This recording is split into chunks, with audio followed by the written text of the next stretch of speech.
And I'm going to record it this time, so Chris will be able to do the minutes better. So it's being recorded. Okay. Is there a motion to approve the minutes? So move. Second? I second I it. heard, I second. all in favor? Aye. Aye. Any opposed?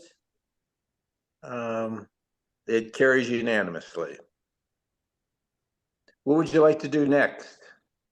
It's because we can be a little more flexible since there's just a couple of us here. Well, one of the easy things to do is approve our board members and our council members and advisors. The key notations on that is you may recall Chris was serving out in a vacant term that wasn't completed. And so now he's running for a full term. So this is the first time he's actually running for election because we had him appointed before. And then the other thing is Doug Heskey and Dan Keeler from New Day, who we've been entering into partnerships with this last year, have been added to the program council. And I think other than that, everything is the same.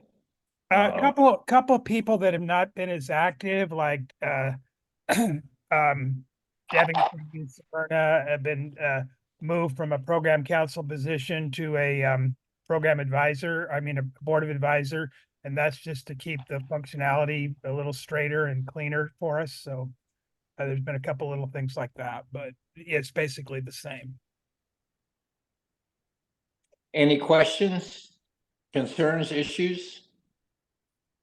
So One thing, Justin had some conversations with Debbie Kinder about joining in one of those capacities, either board, program, or advisor. We haven't determined, and we never really got that straightened. So I would like to maybe amend the motion just to say that we have the authority to add her in the coming year if that's deemed so appropriate.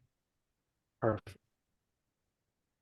Why don't we just vote on, I think it's cleaner if we vote on what we've all received. Okay. And if you decide something, we'll just have another board meeting. Okay, that's fine with me. Okay. It's just, I think this way, in terms of our records, all this material was sent in advance. Right. It was reviewed, it was discussed. I think you make a good point. All in favor, well, I guess we can take a motion of approval or a motion to approve. Yeah. I heard Sabina. Motion. Yes.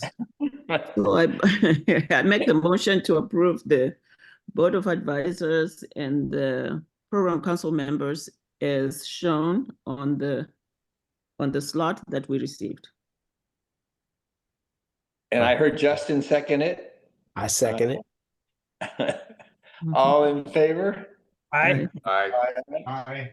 Any opposed? It passes unanimously. Terrific. Great. So David, I can't see my agenda because I'm on this. The next item is the we have an interim approval for a number of policies that we developed to submit application for the 1% for the planet. And we did that hurriedly with the commitment that we would allow people to review them, and if there were any changes, amendments, additions at this board meeting, that they would have the opportunity to do so. So I haven't heard anything throughout the year of anybody's comments about them, but they were sent out a few days ago, and if anybody has any changes or questions or concerns of why we have the things written the way they are, this is the time to discuss that. Otherwise, I suggest we approve them as a permanent policy of the Whale Center. I heard that recommendation. Was there a second? I heard Chris second that. All in favor? Aye. Second, yep. Aye. Any opposed? It passes unanimously. Okay. So, where are we now in the agenda? Let's see, well, mine just left my computer for some reason. Yeah, I don't know why. I looked at it and it just went away, so. Okay, I got the agenda. So the next thing is the president's report. Okay, I've got really a lot of stuff and I'm gonna go through this very quickly and I'm gonna skip over it. So I invite you at any point in the presentation to interrupt and say, hey, I want more clarification or ask questions. So we don't dwell on unnecessary parts of the report and uh, get the thing going a little more quickly. So with that, I'm gonna share my screen.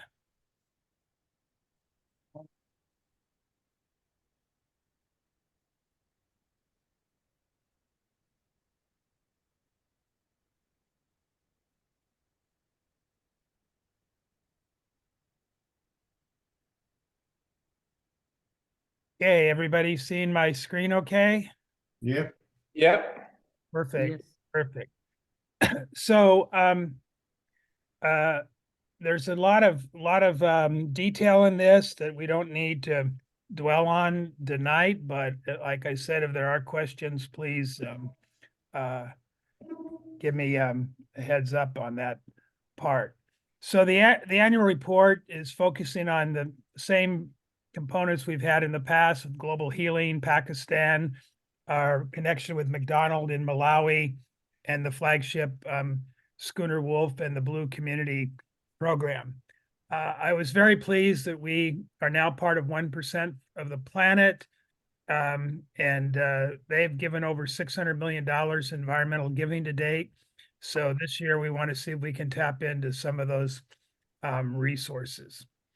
In global healing, some of the highlights are we continue to increase our membership even at small percentages each year. And we have McDonald continuing to work as an international leader in human rights, and Patra is doing the same in Pakistan. And Sabina's going to talk a little bit about the Gift of Africa in a minute. McDonald is actually serving in a capacity representing his government at the United Kingdom, but he goes back and forth to Malawi. And this year he was involved in this flood incident that actually happened in his hometown. That's a picture he sent from it, as well as fostering education and human rights, and particularly how to fund people in these very poor countries to go to colleges and university. And he admits he's got his own kids that he's worried about that as well, even though he's got a very well-paying job compared to most people in Malawi. It's still a struggle. And when you get the report to read yourself, this is his entire statement on that.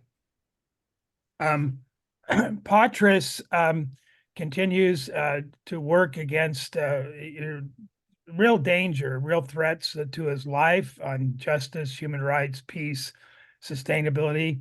And the global healing chapter there is continuing to position itself with government authorities and political power each year a little bit more, which is helping to build a little more security, but also helping them to get their voices heard and things done. This is a meeting they had with the Prime Minister of Pakistan. This is a meeting with the Minister of Interfaith Issues, the Minister of Social Welfare, and the Chief Justice of Pakistan are all different examples of the kinds of meetings that he's had this last year. And one of the global healing members there actually got elected to the parliament. And then they've also been working on minority human rights issues. And they organized a football tournament, global healing football tournament, which is probably the first that we've had of a global healing sporting event of anything I can think of. And they had a big Women's Day celebration, and they've started a school that they're serving 300 poor children and orphans in that school. And they just purchased this land, which they want to build a new school that they're expanding for. And this is a picture of his leadership team, which I thought was interesting. They're all women except for him. So it shows you the power of women in our world here. So I'm going to let Sabina interject here and say a little bit about the Gift to Africa agricultural program. Yes, can you hear me? Yeah. Oh, okay. So, yeah, I have an echo on my end. So Gift to Africa, which is my company that I work with here in the United States. So I started working with the African Women in Agriculture, which is based in South Africa. And it was easier for me to establish some kind of entity in South Africa because it works better that way instead of being a US company working with the women. So I do have a component in Africa called Kijani Blue, and Kijani means just, forever blue. It's a Swahili name of leaf and sustainability and so forth. So with Kijani Blue, then I am helping the women in the African Women in Agriculture program so that they can focus on how they can sustainably do their agriculture and then also find the markets, just like I have been doing with A Gift to Africa. And so far we've been concentrating on the tree called moringa. I hope you all know that tree. It's a good tree to know. It's a superfood. We started earlier on in the year, last year, to use moringa as a source for, enhancing the diet for poor families in South Africa. So what that would do is for them to have little gardens in their backyards, to do some kind of urban farming, but use the moringa to enhance their diet because poverty is just ramping up in South Africa, if you've heard. So we kind of started doing that and went over to using organic fertilizers so that we can get, certified under the organic agriculture, so our products can be organic certified. Right now, we're working with IDC to find out whether we could get some kind of funding where we would have bigger farms and outgrowers who would help with the production of moringa and possibly have the moringa exported out of South Africa. Most likely into Germany is an animal feed, because right now there's the whole tendency in agriculture, especially in the animal world, so that the cattle or whatever livestock can be fed with better, feed for people to have to eat it. For example, I'll give an example of myself. I've been a vegetarian for a while, and my reason is that I don't know what the livestock is eating. And there's a lot of chemicals that's going into the livestock that we're eating. So the farmers in Europe are actually way ahead of the United States, where now they're feeding them with more organic, more natural products so that more people can still eat, livestock without the fear of the chemicals that go within it. So this project I'm working on is, so that, the Germans have asked, whether it will be possible, to have the organic moringa from South Africa, from Africa in general. So we have to really compete. Our issue right now is India. India can produce it at a much less cost than we can, just because their labor is cheaper, and everything they do there is cheaper. It's in mass, and we are doing it in a more sustainable way. Also, trying to hit all the SDGs that we can. So it becomes a little bit. Sorry, go ahead. Did somebody ask a question? No, I don't think. I did. Okay. Yeah, so that's what we're working on. We're trying to find some funding so that we could so that we could continue with farming moringa, which will get out of South Africa, with the notion that there's more sustainable farming. It gives some economic empowerment to the women that we're working with. So that's where we are. We are kind of in the very beginning of it. I'm hoping next year I'll have some really good results to share. Thank you, Sabina. I'll just put a footnote that Elizabeth Moore, who we've been working with on a couple projects this last year, along with Deepak Chopra, just produced a new film, Organic Rising. It's a full-length, film, 2-hour film that documents all of the issues related to what you're talking about with health and chemical stuff. So I encourage people to take a look at that. And I saw Andy's joined us. Welcome, Andy. We're glad to attend. There's some kind of echo, Dave. I'm not sure where it's coming from. Okay. We don't hear it at our end, so it's only at your end. Oh, okay. Just put yourself on mute, Sabina, until you're talking, and I think that'll solve the problem. I heard something as well, just so you don't feel like you're going crazy, Sabina. Thank you. So, URI, United Religions Initiative, was founded in 2000. I was actually on the 200-person charter writing team that started in 1996, and we worked 4 years to come up with the structural plan and the mission and purpose and so forth. And we were one of the founding organizations, and then we brought to the very first General Assembly, which ironically was in Rio at the Hotel Gloria, the same place that housed the NGO headquarters for the Earth Summit in '92.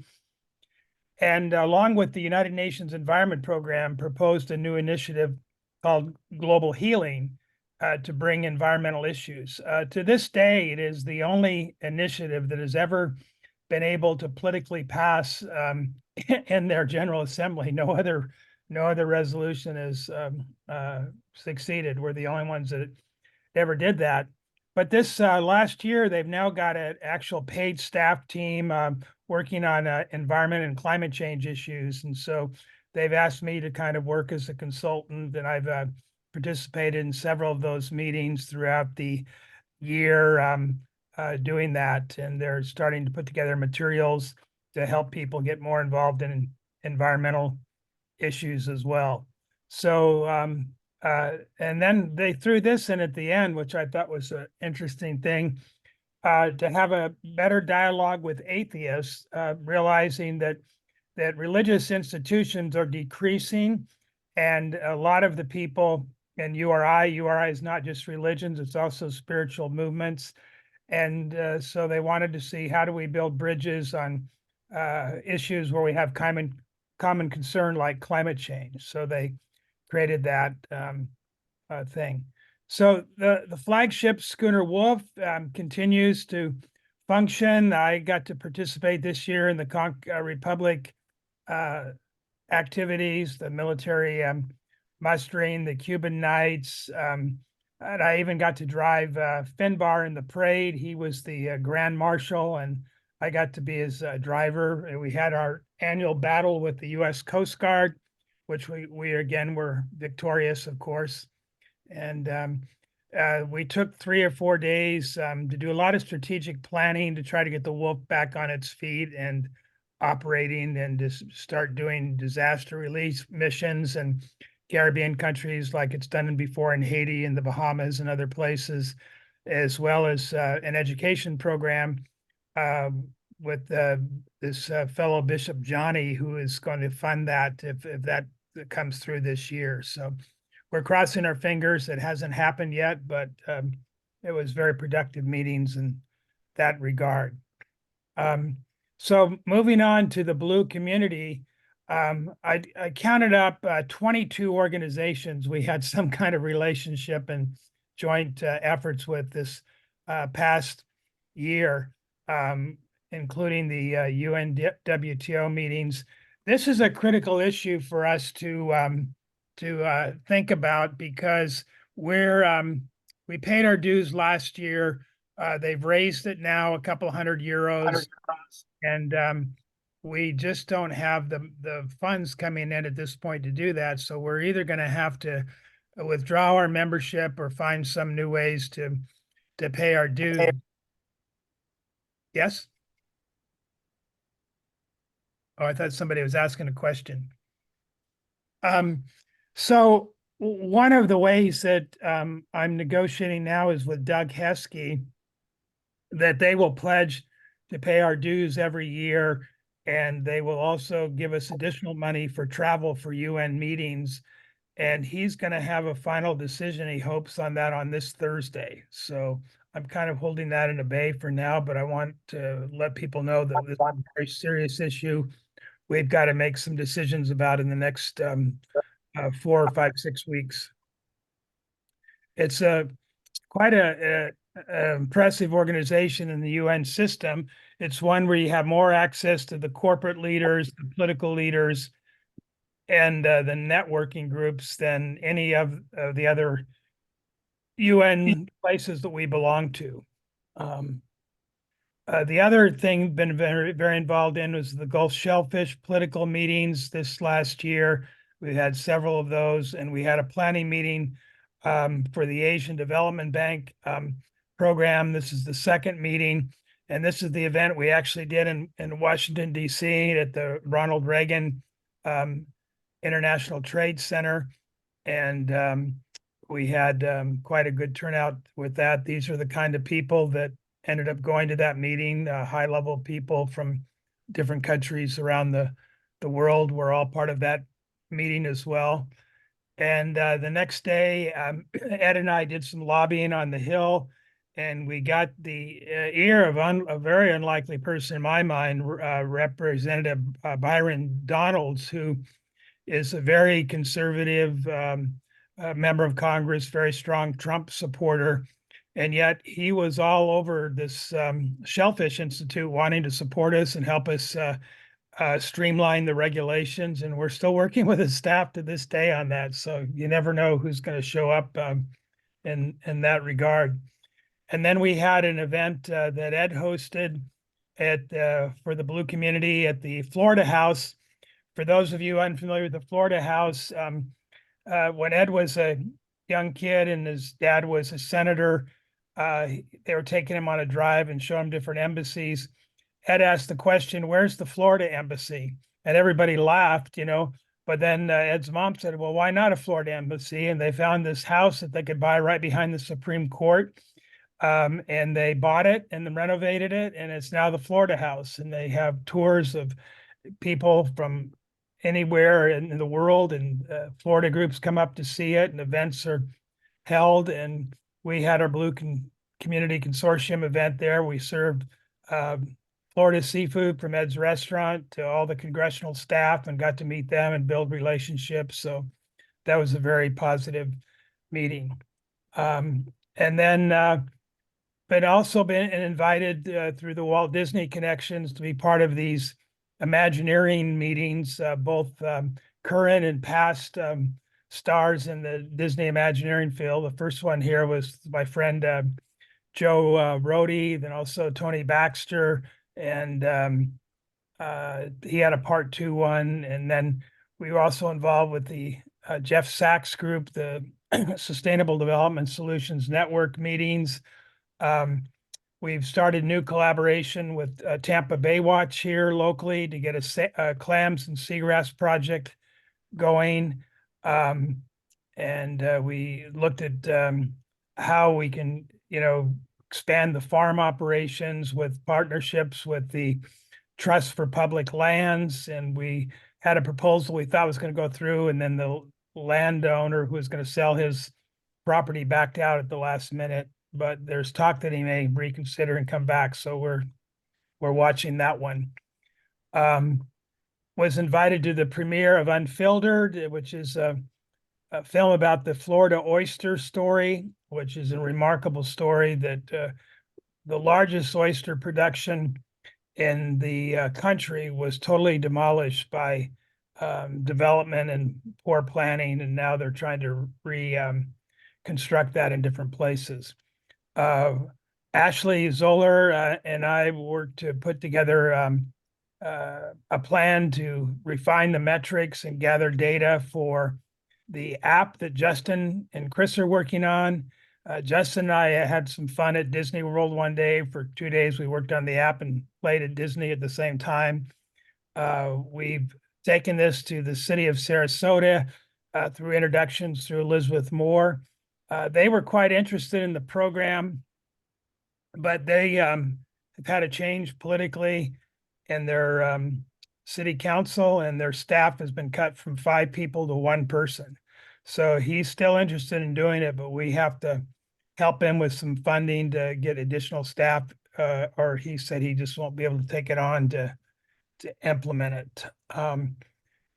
One of the big projects we worked on this year, Ed and I were invited to join a group of several hundred people from around the world to create a case study depository for how do we give credits for environmental benefits, not just carbon, but soil and water and social equity and things like this.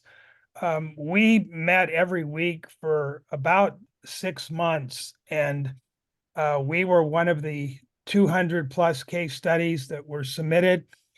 They narrowed it down to 50 that they wanted to highlight, and they narrowed that down to 25, and we made the cut for the 50. We made the cut for the 25, and then we made the recognition of the top one for public awareness. And so we were the number 1 out of 200 some things. So Ed and I were quite proud of that. But these are the things they're working on benefits for: air, water, soil, biodiversity, equity, and carbon. And we just had those meetings going on, with different numbers around the world. Then they went into how are they going to market it? How are they going to do the business planning for it? They continued with the presentation of the case studies, and they just, it was an amazing process. And then one day they decided to highlight ocean issues. So we obviously had a lot to say on that particular meeting. It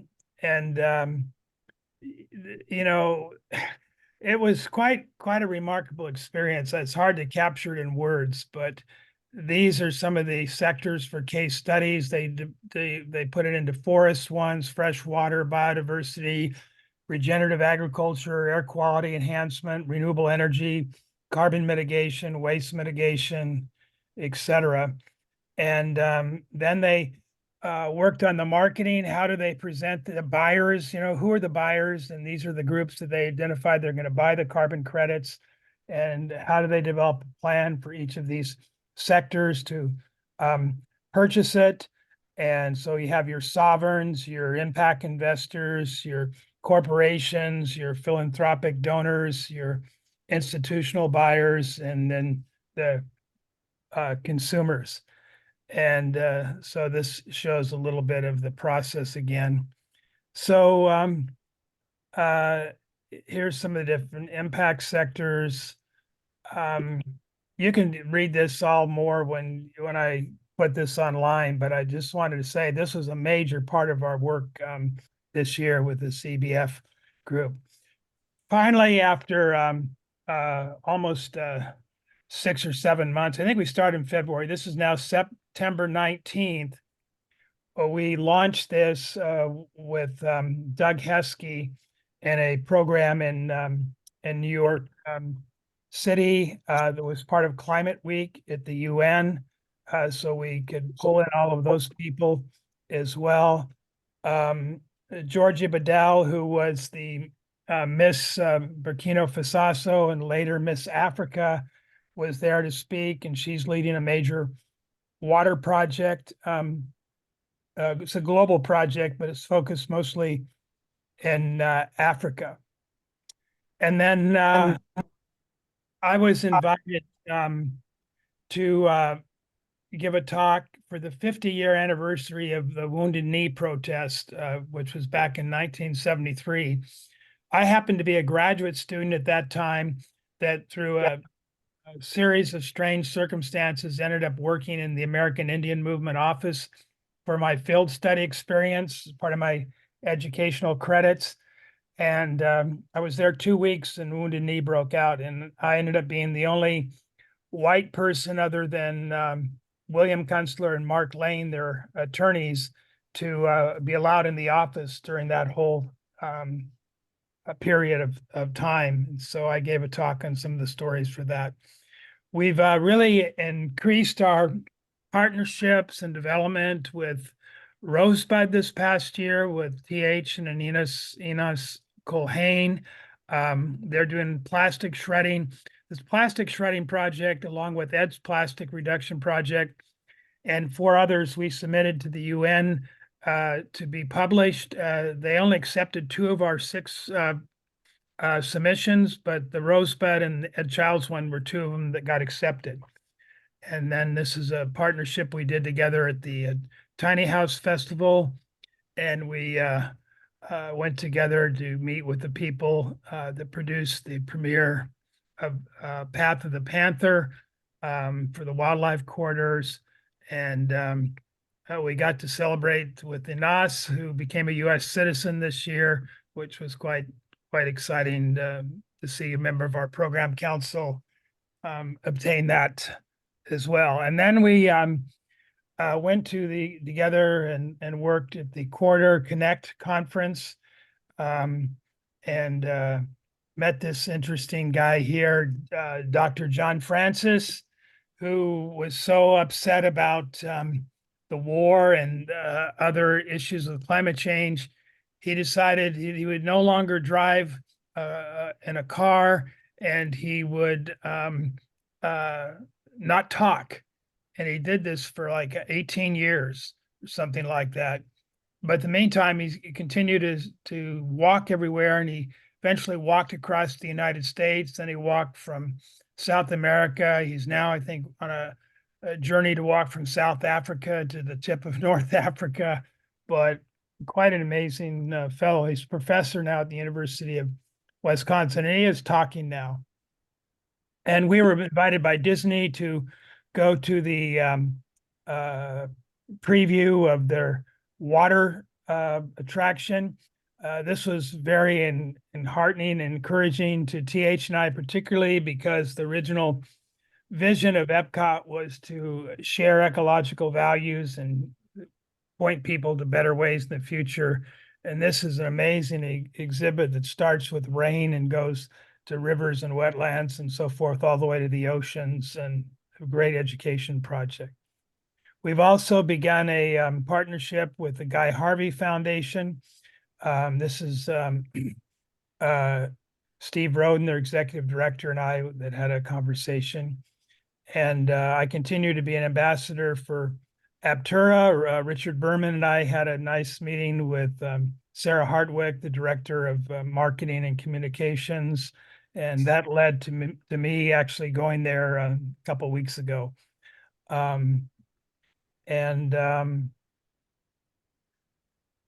We got involved with the University of South Florida and Tampa Bay Watch program. They asked us to be some of the key reviewers. Ashley Solar and I did that. It was an actual coastal tour, then focus groups and analyzing survey things after.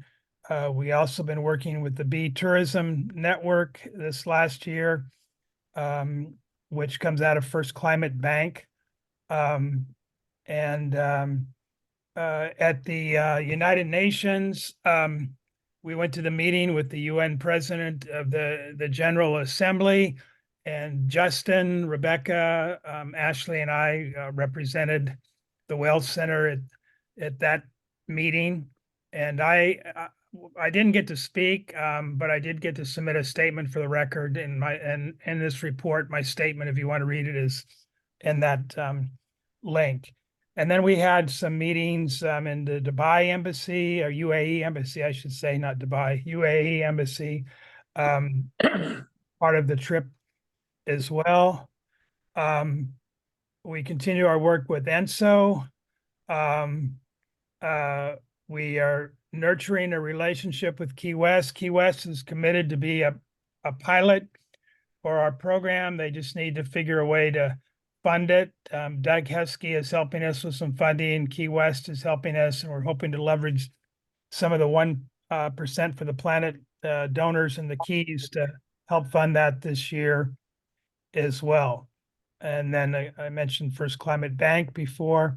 Elizabeth Moore, who I mentioned, did the film Rising Organics with Deepak Chopra, also sponsored a Sarasota Green Living Expo. She invited us to present and exhibit at this expo.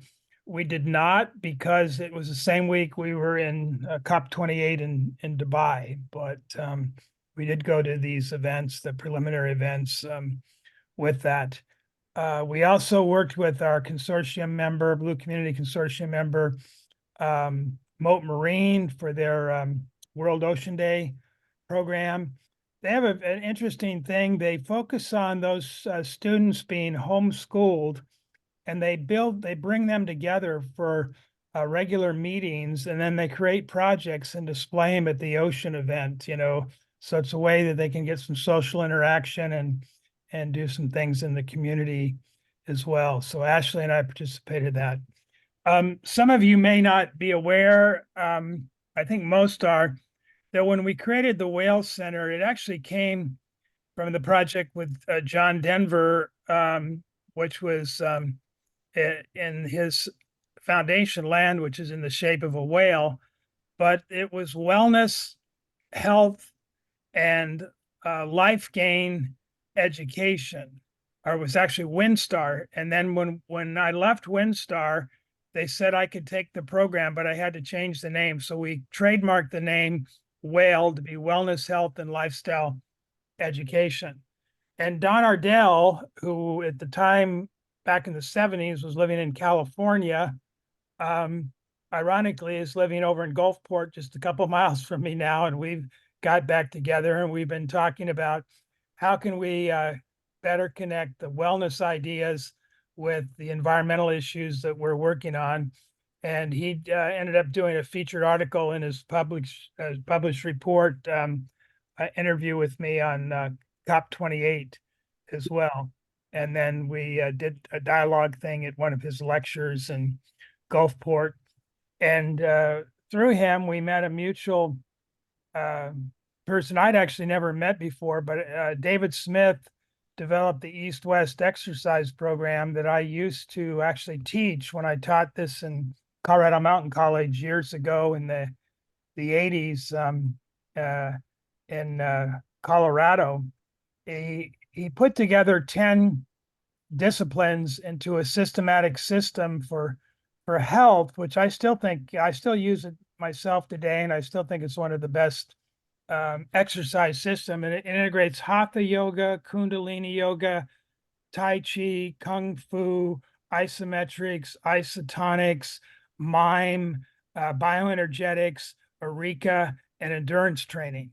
And so David and I connected through Ardell, and we've been having ongoing conversations. He's offered to do a program for either the Mad Dogs or the Whale Center or both. He was the first person to swim from Europe to Africa.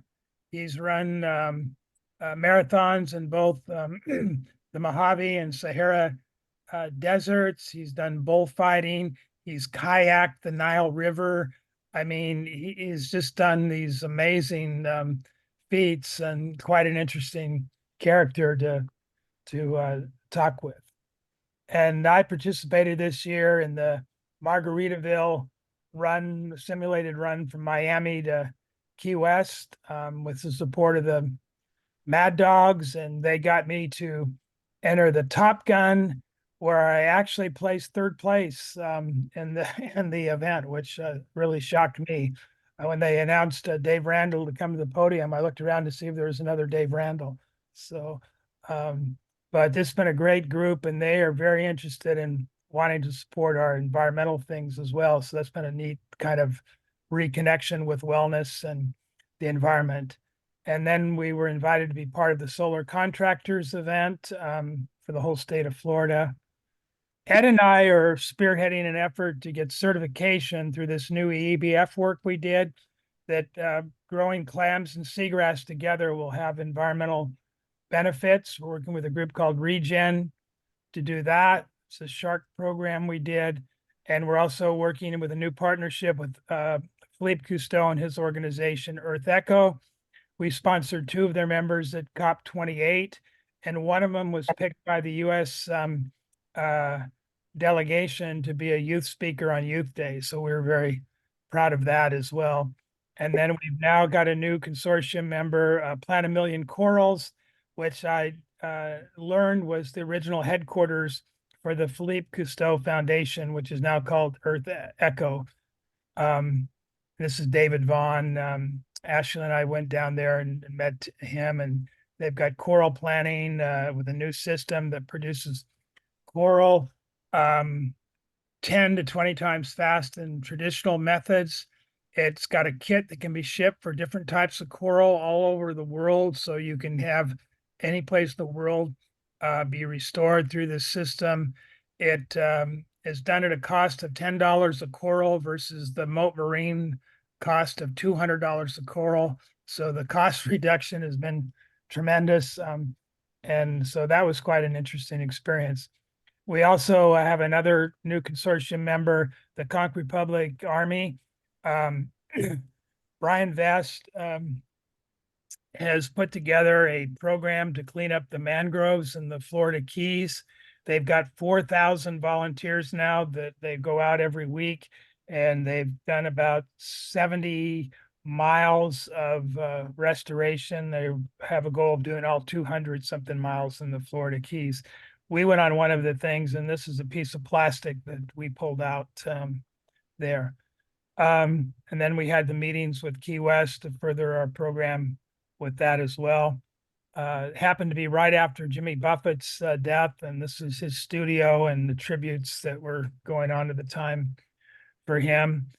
We also made connections with the NOAA Center that gave us some counsel on how to do better at the funding applications and what the priorities are, which they said until last year was seagrass by far.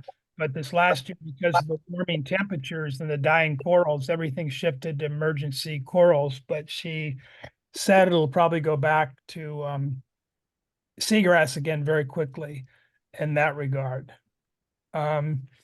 We also did exploration with a group in Washington, D.C. for disaster reduction. That did not pan out, but it was interesting to learn about that. I did take a side trip to visit the Dulles Air and Space Museum. The Air and Space Museum has 2 museums, one in downtown DC and the other one out in Dulles. The one in Dulles is actually the bigger one. And my dad, who was a former member of the board for the Whale Center and our treasurer for many years, is actually on the Hall of Fame, the Wall of Honor there. And we then participated in the preparatory meetings for the Small Island states. Ashley and I actually went up earlier this year to the actual UN meetings for that. Doug Heskey put together this meeting with Jacobs Engineering for coastal restoration, and they're putting together a proposal that we're waiting to hear to fund some of our programs and work as well. And I mentioned the Global Plastics Initiative, which we submitted 6 projects, 2 of them that got accepted. And that's an international thing, which is really kind of cool. So Elizabeth Moore has connected us with this is the president of the Rhode Island University. They're very interested in collaborating with us, particularly in our UN programs and having a partnership where the meetings we don't go to, their students might cover for us as internships or class filled projects and so forth. So we're in that conversation with them. It was really an honor for me to have 3 days of meetings with Chief Orville Looking Horse.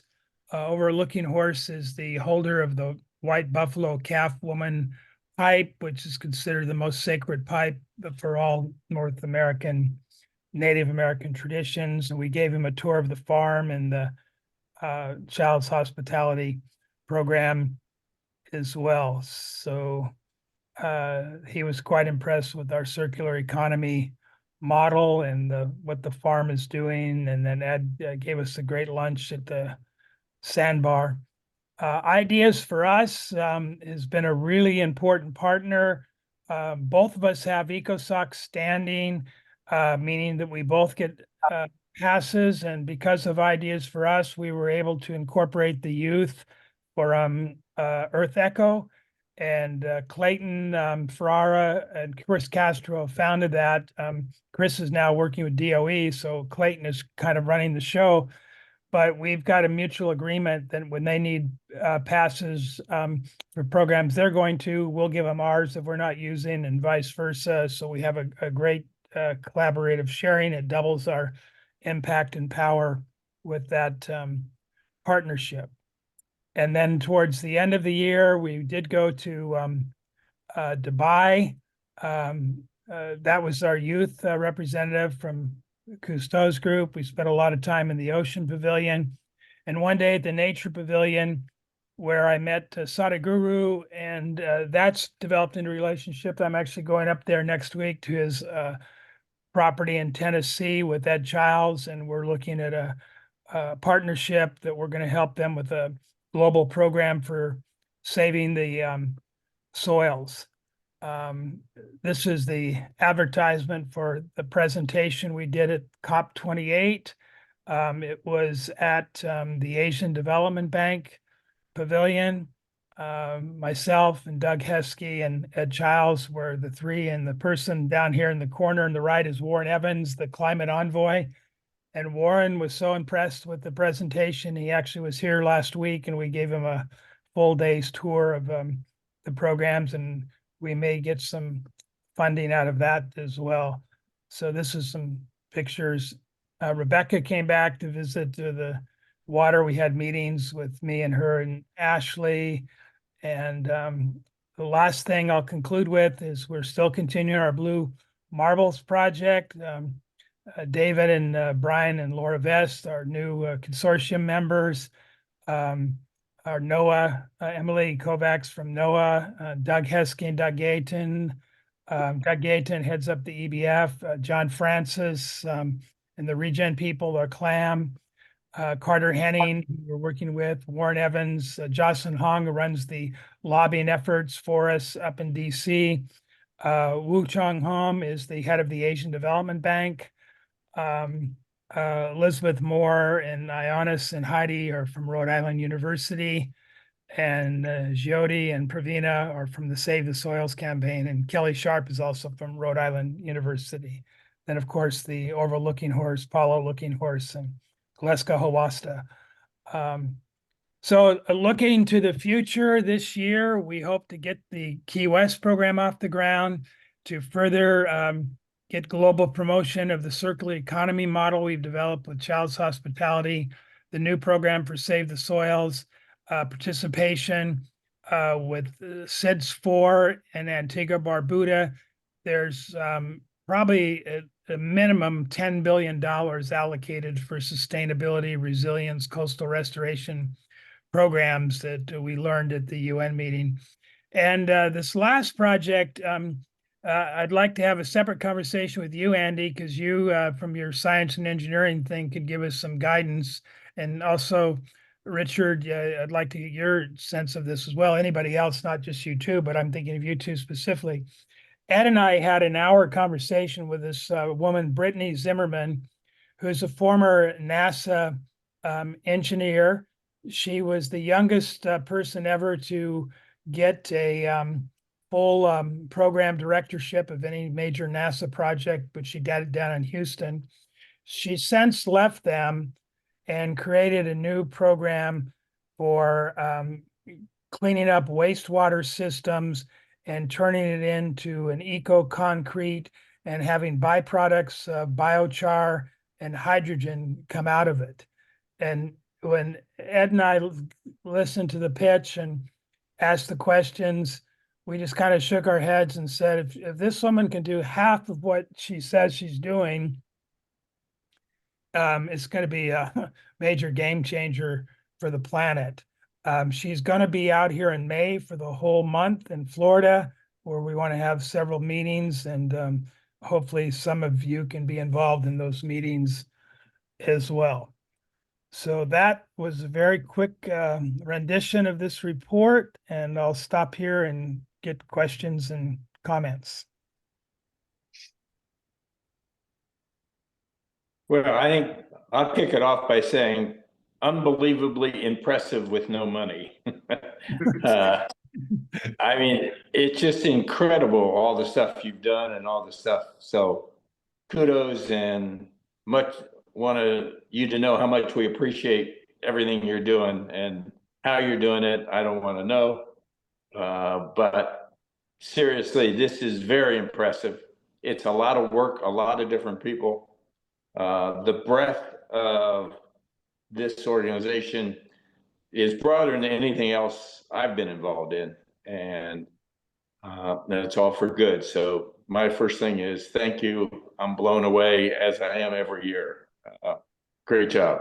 Well, you know, I don't think it's going over the top by saying we probably have a better global infrastructure within the UN system and other agencies than almost any NGO in the world, but we don't have the funding to take advantage of the infrastructure, and that's really been our downfall. But we certainly have the infrastructure in place that we can find a way to leverage that into funding.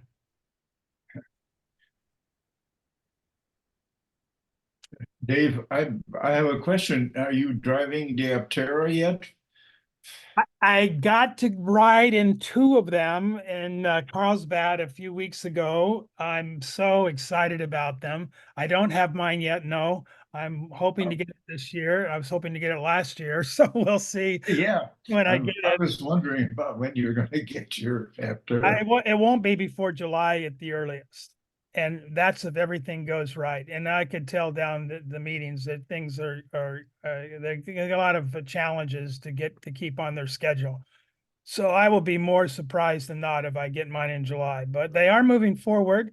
They just succeeded in the largest crowdsourced funding in the world, according to the Guinness Book of World Records. They said $33 million raised in crowdsourced funding. And they have now got enough to finish all the engineering, the crash tests and the safety tests and all that stuff, and shore up the contracts and the facilities for the production. They still need a little bit more money to go into full production, though. Have they talked any more about coming to Florida? They did, and I picked up in the meeting. The staff was all over it, very positive. They have two CEOs, Chris and Steve. Chris is really excited about it, and Steve doesn't seem to like the idea at all. Steve is from Georgia, and he's thinking he wants to maybe go to Georgia. And he also talked about going to a Caribbean island. He said if we could find a SIDS country that wants to do manufacturing. He's really worried about the labor cost. And they are already talking about the need to move out of Carlsbad because the labor in California there is already, much more than other places they could have their facility in the world. So no decision's been made, but at one point I thought we were on a fast track to get that. We're still definitely in the running, but I think we've been downgraded in terms of our position, from that conversation is what I gathered. That's too bad, but because there couldn't be a worse place to produce than California. Both with the money and the regulations on the plant and this, et cetera. I saw even a little car company starting in New York City with all the, Well, you know, a lot of the manufacturing, the main body is being produced in Italy, the same people that do Ferrari and some of these other cars. And then they just ship them and it's pretty much assembled there. And you know, it's all like robot stuff. It's really not a big challenge, the regulations in California. They, you know, they're producing this as an auto cycle, but they have decided that they are going to, by choice, voluntarily comply and pass and exceed every single test that a car has to do for this. And they think in the long run that marketing is going to be something that's going to, you know, really sell the vehicle for them, because people look at that and one of the first questions people ask is how safe is it? yeah, and on the throughway with the wind and the big trucks and cars, that's a real worry. Actually, it's not. And I'll tell you why. It's so aerodynamic that if you're like, I was driving through I-4 and got one of those loud beeps, so I'm in the middle of a tornado. They don't tell you where the tornado's coming from. You don't know whether you should stop, whether you should go the other way. You know, I mean, they just say you're in the danger area. So, and I was lucky because all of a sudden traffic went almost to a dead stop. And then when it started moving, less than a quarter of a mile, a big tractor trailer was turned over. And Oh, wow. I'd missed it by probably seconds. But the thing is, it's like the monolithic dome. These things are so aerodynamically designed that it's like an airplane. You know, you don't have square airplanes, you know, and that's because you want the wind to shear off it. So you would be safer in a tornado in one of these cars, and you won't feel any of the wind vibration when you're driving. And they've shown that in all the computer models and the tests. They've also done a real crash test, and they scored higher on the roof crash than any car on the American market right now. And now I don't know if they'll do that well in all the other crash tests, but the safety features they put into this vehicle are just quite phenomenal. I was really impressed to learn about a lot Yeah, about. no, I was thinking it was so aerodynamic that when it goes to pass the truck and gets into that sort of carry lane, that, you know, who knows, right? The average car, American car, I don't know, maybe Andy knows what it is for world, but for American car, the average American car uses 50 to 60% of the energy of that vehicle to fight the wind resistance and going forward. Right. Aptera uses less than 2%. So you can Yeah, no, I'm excited about it. I've told all sorts of people. I'm waiting for production since I didn't get in the early list, but I think I'll get one. Okay, that's good. So, Dave, this is a terrific report, and I don't want to cut off anybody, but I do think we really need to talk about what we're going to do for money next year. And if you flash it back up on the screen, the 4 or 5 sort of areas that we're looking at for next year. I think it's your last slide.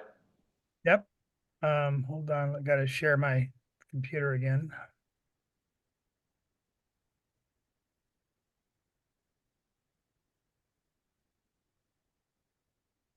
I wonder which of those have the potential to bring in some revenue? Well, I'll go down the list. The Key West program is a small project. It's $75,000 total budget. So it's some money, but not a lot of money. Right? The Child's Hospitality, right now, Ed is giving us a base of $3,000 a month, which basically lets me keep working and pay my bills. Good. Okay. If we can take this into the EBF global network, I don't know what the numbers are, but they're exponentially much larger than we're getting now. The Save the Soils, I will next week have a better answer to your question, because what had happened is Doug had met somebody that invited him to come to have a conversation about this with his investment group. And he asked Ed and I to tag along, which we did. And they were talking about this global program that they want to incentivize farmers around the world that are able to farm at 3 to 6% organic content in their soils. That's the number that science says is necessary for soils to be productive for agriculture. The actual healthy number, though, is 6% or more. So I just started asking questions, and they brought over another staff person to do nothing but take notes on my questions. And then another staff member came over and said, you've been granted an audience. We didn't know an audience with who, and it was with this fellow Sadhguru, who I, be honest, never even heard of.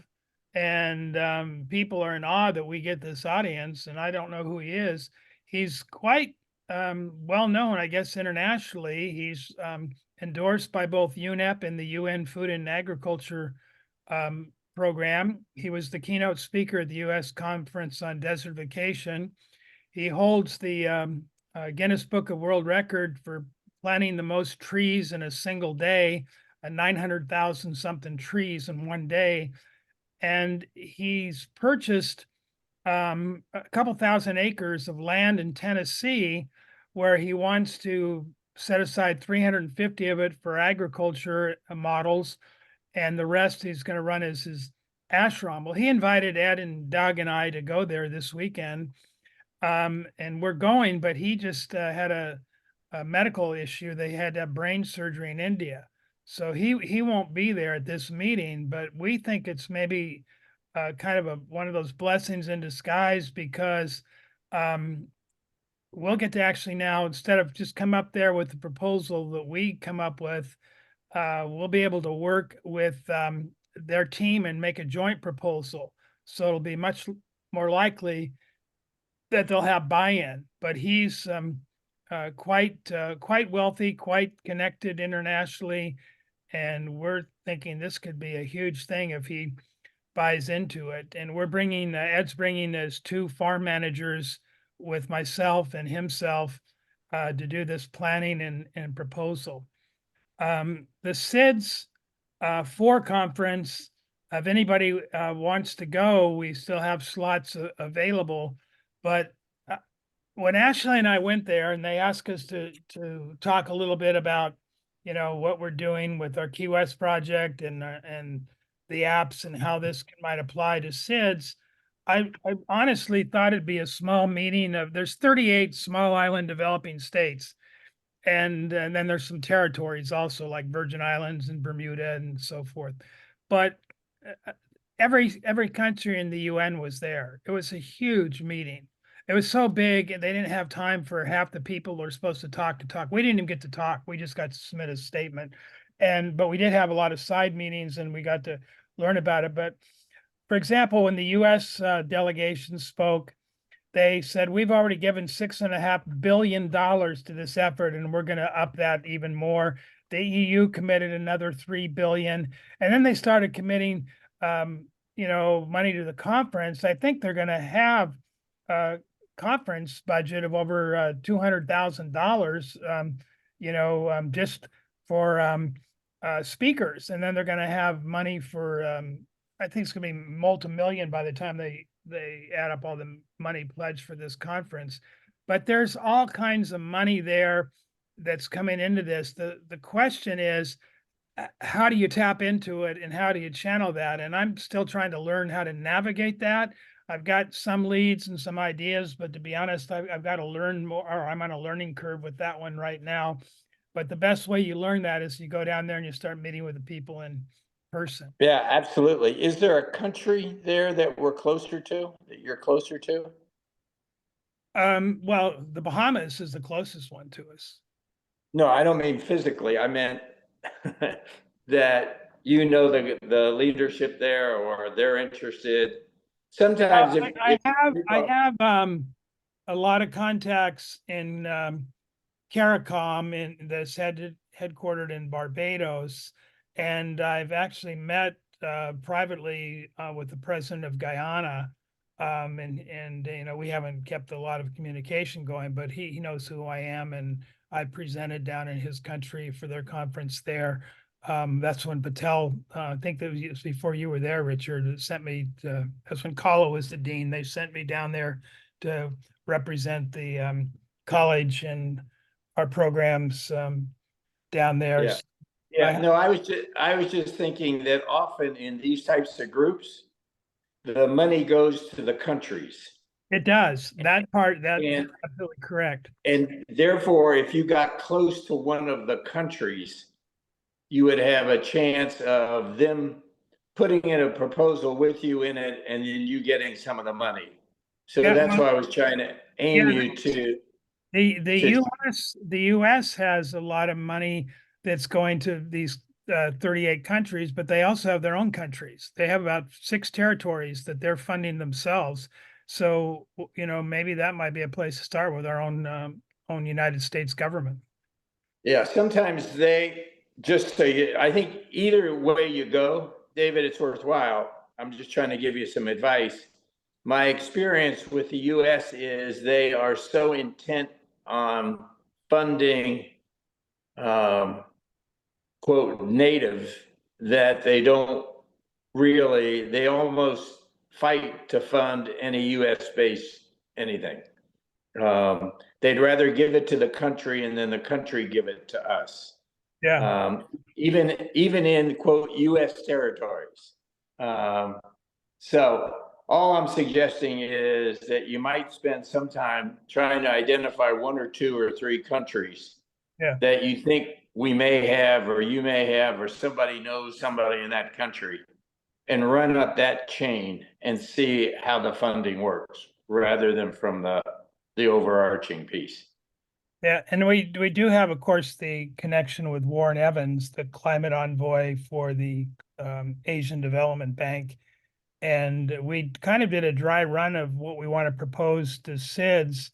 A couple weeks ago, we visited the Sea and Shoreline Seagrass Restoration Project. Then we went down to the oyster and clam hatcheries, and then we went to the mangrove restorations that Manatee County is doing. And he was really impressed, and we could see that we really have a product. And we didn't even include things like the mangrove cleanup and the coral reef restoration and the other pieces we can add to this puzzle.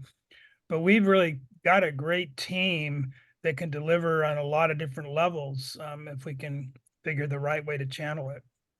Yeah, so that's why I'm trying to move you away from the content, because the content is good. I'm trying to move you to sort of focusing on, okay, who's going to buy that from us? And who's got the money and who's going to pay? Because we're going to run into the same thing about, we need people to step up now and pay for our UN memberships. Right. Who's going to do that? And how much time are we spending on going after some of sponsors or some of the people that are sort of impressed with what we're doing to get money from them? Yeah. And that's what. And the last one, this HUMIT program with Brittany Zimmerman, the NASA engineer, we still need to do more vetting on this, but this one could be huge, you know, and it's just too much unknown at this point to speculate whether that's going to pan out or not. But it's certainly worth exploring. And then not listed on this is the new relationship with Doug Heskey and Earth Echo for ocean programs. And I think that one, you know, if it goes well this week, we'll at least have some money coming in to pay our UNWTO dues and get some travel money to attend some of these meetings. Right. So have we thought about even if it's small, dues from a bunch of our communities? We have, and we realized that it's a bigger can of worms than it's worth because, you know, we have like city governments and universities and things like that that have to go through all these boards and regions to pay dues, and it's just it's a nightmare process for, and then the ones that can do it easily are the ones like us that don't have any money, the other NGOs. Yeah, but did we get anything from UCF? No, we don't. So they could do it, whether they do it in dues or put you on as a part-time faculty or whatever. Yeah, the only thing we get from them is Alan Fial is using his graduate students to help test the apps and, you know, gain more data for us. They've done that a couple of years, but we haven't got any. And that, well, let me take that back. They've also sponsored us and paid for us a little honorariums and stuff for speaking at some of their conferences and things too. But it's not any big thing. You know, at one time we thought that that would be a big deal. They'd put you on and maybe Justin, and they would be partners and help us raise money and all that sort of stuff. Well, we do have the certificate program, and Key West is going to be the first project that actually uses it. So we will get revenue from that. And if that gets replicated, that'll be a regular stream of income that we can get anywhere it's taught online around the world. So when does that start, and what I'm worried about us making this payment. So I'm a little bit over focused on revenue. Yeah, well, right now. the Key West one isn't gonna likely start until the fall. So, you know, we've got commitments. We got a commitment from Chris Oakes to fund $75,000 in the fall, but he can't get the money until the fall. And 75 would be all ours? Well, it some of it goes out to different pieces of the project, but yeah, it's basically ours. And what's the bottom line on that for us?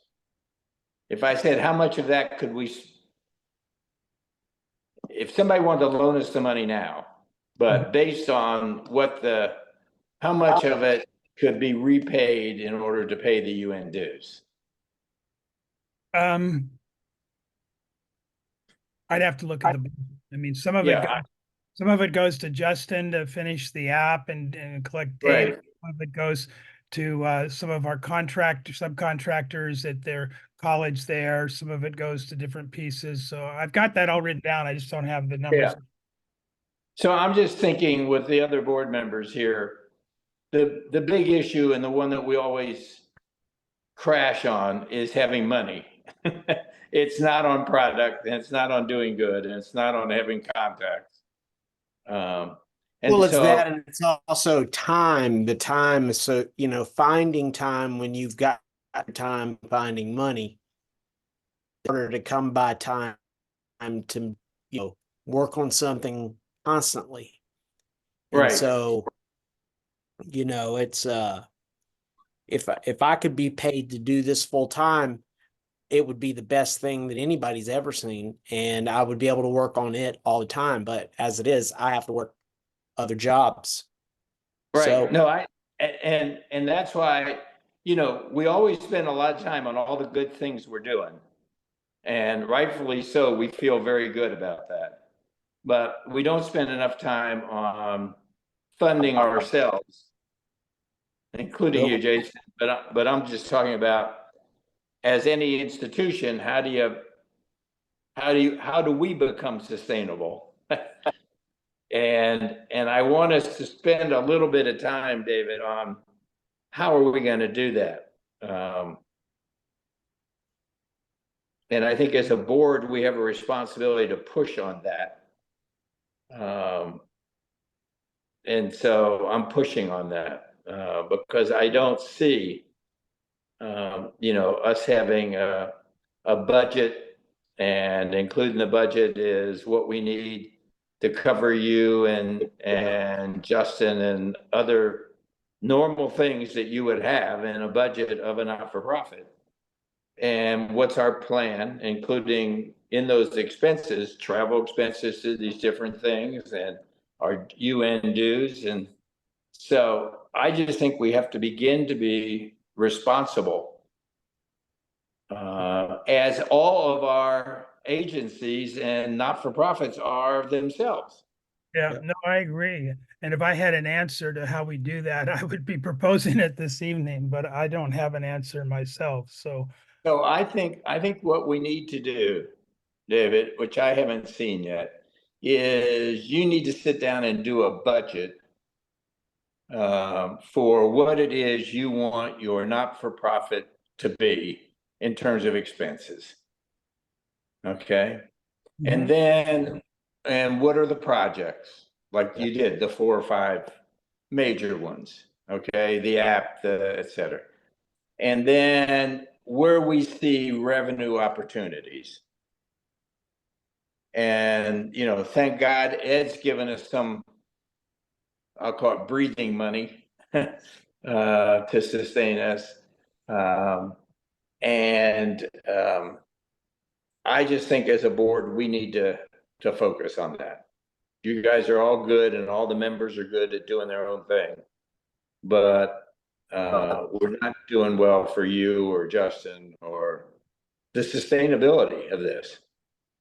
And I'd like us to be in a better position next year than we are this year.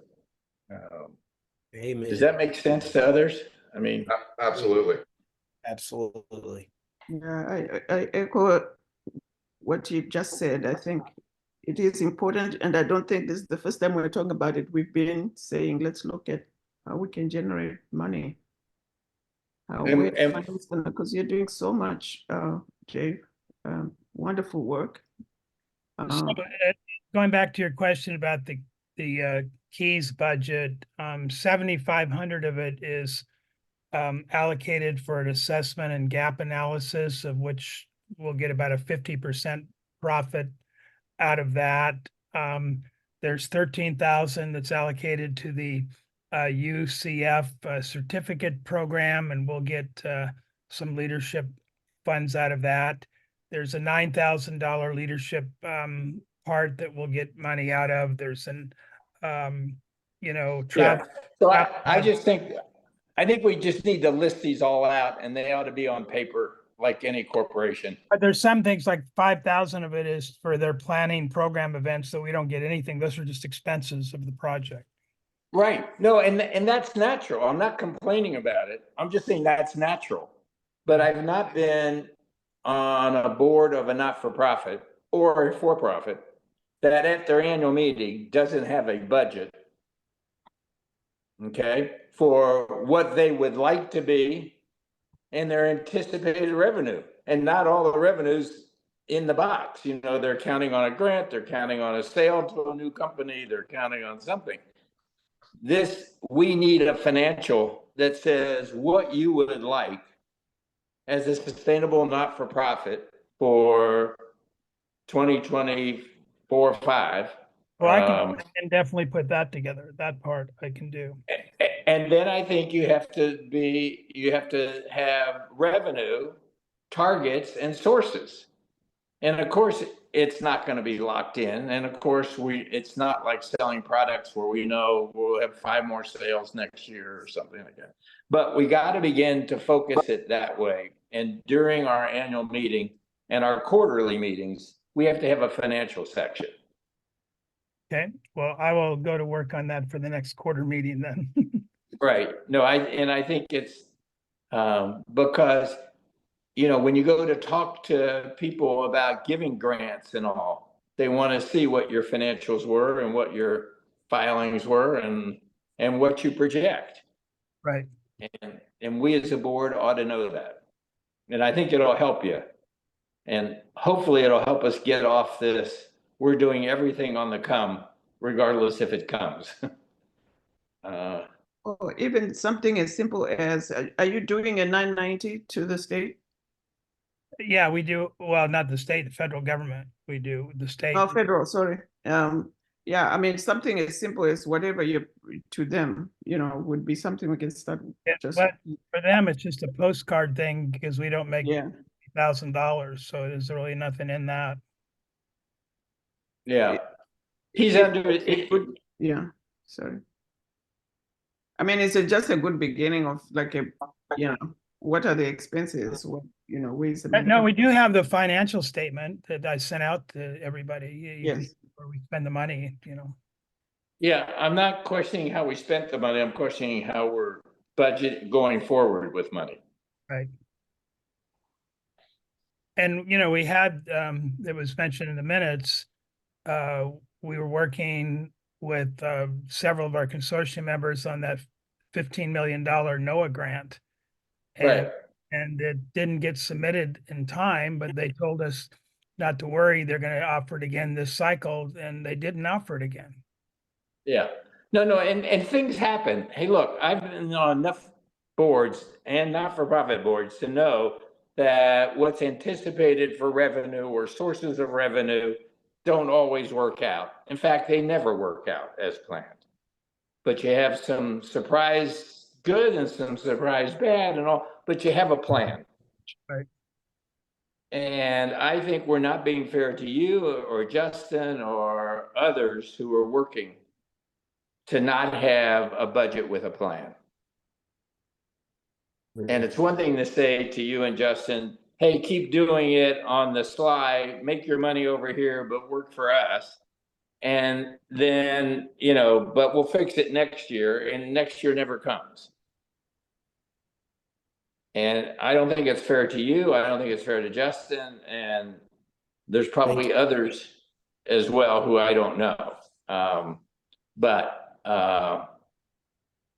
I do think we need to focus on this so that we can be clearly, responsibly sustainable. I believe this time next year, we should really be realizing some value in these apps that we've been working on for so long, but they are models that can be cloned and integrated into almost any environment. And the value of that, we should be thinking about how we're going to budget our licensing and how we're going to license this to different entities, and projecting how many we'll be able to do. If we do this many this month, how many will we have in a year? We've got that now in 3 directions. We've got a hotel app, we've got a destinations app, we've got a circular economy app, we've got an app for people who've been trained in ecotourism, whether or not they should be licensed. We've got a GSTC app. Any of these little components could be made into a custom scenario for any kind of environment. I think if we think about it in terms of licensing, we could really make a lot of revenue. And I think otherwise there's no reason to keep doing these apps, quite honestly. Absolutely. Agreed. So, at one time we talked about a hotel app, and we talked about starting with a couple, and then we were going to sell it to other hotels, and it was going to be a revenue driver, right? But then now, but all Dave's good work in relation to that ended up bringing larger attention than we expected. And we were thinking we would do a hotel here, a hotel there. We had strategic places we were thinking about doing it, but it ended up becoming much bigger. And then now, so we went from a hotel to whole destinations. And then now within that, we have, a circular economy app that can be applied to SIDS. But I'm just saying, if you list each of those apps and then list about who we're going to get revenue from and start a sales operation, we have to be focused. The whole team has to go into testing and building and squashing bugs and entering data. Sometimes somebody might have to write something twice. I mean, the challenge is we don't have a product yet that's complete that we can sell. And until we have that, we can't really develop a sales plan. We can't go sell something incomplete. And the whole idea of creating, we got a little money, and it's very little, but it's something that better than nothing, to get a demo of how this works with the Child's Hospitality app for the circular economy. And that's the one closest to being finished. And once that's finished, we can then leverage that to sell other places. We'll actually have a real product that we're demonstrating it, how it works in use and what the results are. We don't have that now, and that's what is keeping that from bringing any money. Every great app that you're going to show me, I will show you started in the market incomplete or without this edition and that edition. They came out with the O2, the O3, the O4 that meets all those products. Yeah. No one that I know has waited till they have it all to enter the market. No, we're not waiting till we have it all. We're waiting till we just have one app that works. I thought we had an app just for hotels. No, it doesn't work. Why doesn't it work? Never been completed. How do you know? That Well, that app's ready to snap inside the destinations app. You know, So I don't want to have this discussion because this is not a board discussion. I'm just saying you guys have to get together and say, we're spending this much time and effort on apps, right? What is our plan to monetize it? And how much more do we have to invest? And is it worth investing more to get to the next level of sales?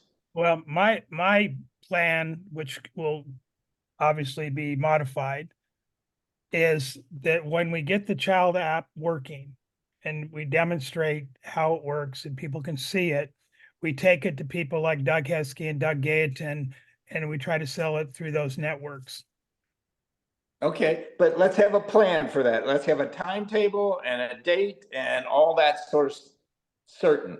How long does Childs have to demonstrate it before you're ready to sell it? We're here building a car. We only need 1/4 of Child's operation. So let's have the budget that says we're going to deliver it to Childs March 1st, April 1st, June 1st, I don't care. And then August 1st, we're going to sell. These are the first 10 guys that we're going to go to. This is what we expect for revenue. We're not going to is Ed has been essentially given around $5,000 towards an app that's about $100,000. It's about $100,000 app, and So that's conservative. yeah, so I think and look, I don't mind having somebody fund something to get us going, right? And they get a bargain for putting their money in up front. Right. But then I want to see the plan where this monetizes. Right. Okay. Or we've spent a lot of time. I've been with companies that spend a lot of time building something and doctors not wanting to release it until it was perfect. And 55 other things came out, whether it's a drug or a new device, et cetera, and got the market and they were out of business. Mm-hmm. And I don't want us, we've been spending a lot of time developing these apps. And as you're right, some of them can be just used for hotels that have no interest in anything else. Some will be applicable to a place like Ed Childs that wants to do everything. And that's what we have to lay out, and we have to have a plan for revenue. Well, we've got a great relationship with Doug Gayeton and these 200 groups around the world that we can take this to. Chris and I had a meeting this week with a group called Blue Strike, and we're meeting again with them this week, that have offices in California, Massachusetts, Texas, and Ohio that want to partner with us and use apps like that. So David, I can get 1 million people to have a meeting with who like what I do. When I say, oh, you have 200 hotels, would you be willing to spend $5,000 a year for each hotel to use the app? Conversation changes dramatically. right? Everybody will tell me they love what I'm doing.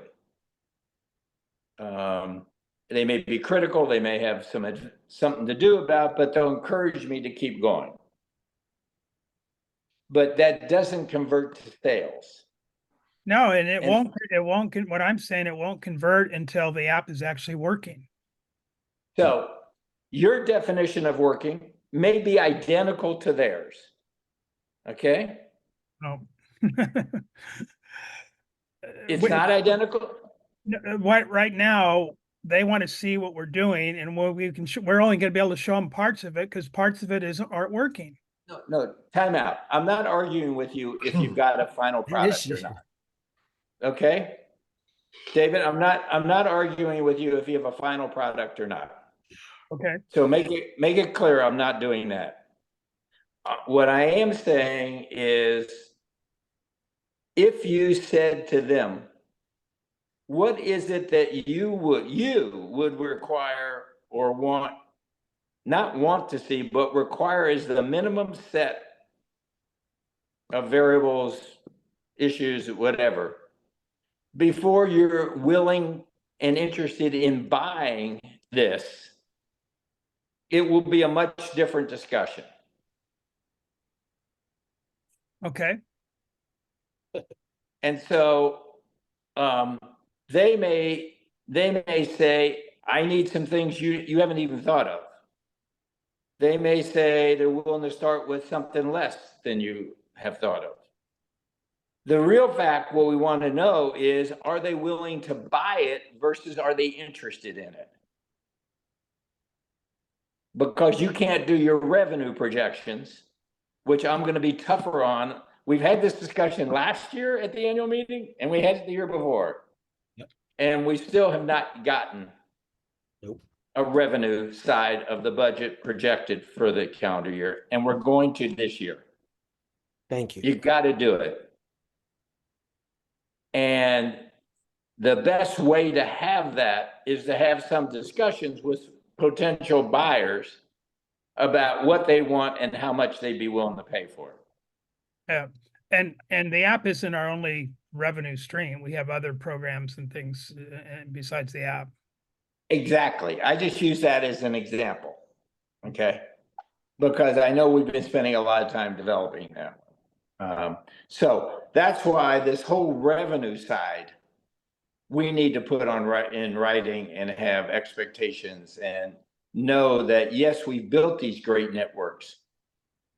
And, not everybody in the network has to be a financial advantage to us. There's advantages to us to have the network. So I'm not doing anything like that. But I do need to see what is our revenue expectation by product, by source. And so this board can say, hey, we're doing the right thing, or we got too much stuff out here. Let's focus on these 3 this year and then go do something else. Because we tend to sort of, as you are amazing at doing everything, but we're shying away from the revenue targets and Yeah, well, expectations. the revenue projections and amounts for the UCF program will be easy. I think it'll come once we have the app operating in Childs. I think that'll come for that. Things like the UMIT and the Sadhguru, we don't have enough information to know that yet. Well, and so we're going to have to just put a question mark on it, but we're also going to then have to question how much time and money we spend on that. Yeah. Whatever that is. That's all I'm doing, because let's wait. So I won't do any judgment until I see what the revenue projections is and how we're spending our time and what we're doing. Okay. But I do think as a board, we owe you that push in an area that is not necessarily your longest suit. So that's why we can be an add-on help to you. So even if you put up something that we can work with and help you on, that's fine. And I can help you offline if that's helpful to you. Right. No, But no, I think as a board, we have that fiduciary interest, but more importantly, we have a mentoring issue or responsibility, not an issue, a responsibility that I want to make sure that we do everything we can to make you successful. So I hear you, Richard, talking about changing the conversation with some of these partners that are out there. Something like, not just saying, we participated, we're working with them, but what is it that we can do for them that would be beneficial to all the time that Dave is putting into all of this, where then he's consulting, some of that is, presenting some of that, which will also take into effect, there's all the travel, all kinds of things like that. I think, and I agree, just changing that conversation on how, we can work with them in terms of how can we get money out of all of these partnerships somehow, and then prioritizing what is more important, or not more important, but prioritizing on some of the things that we can do or not do. Or Exactly. yeah. So Exactly.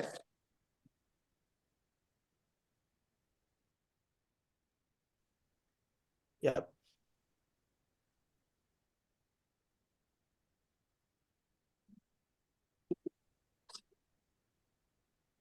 Anybody else?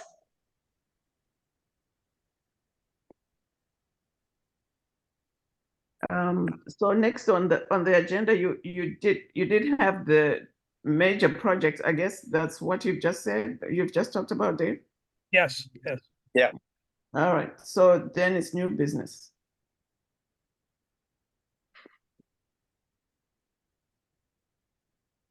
Any new business anybody has?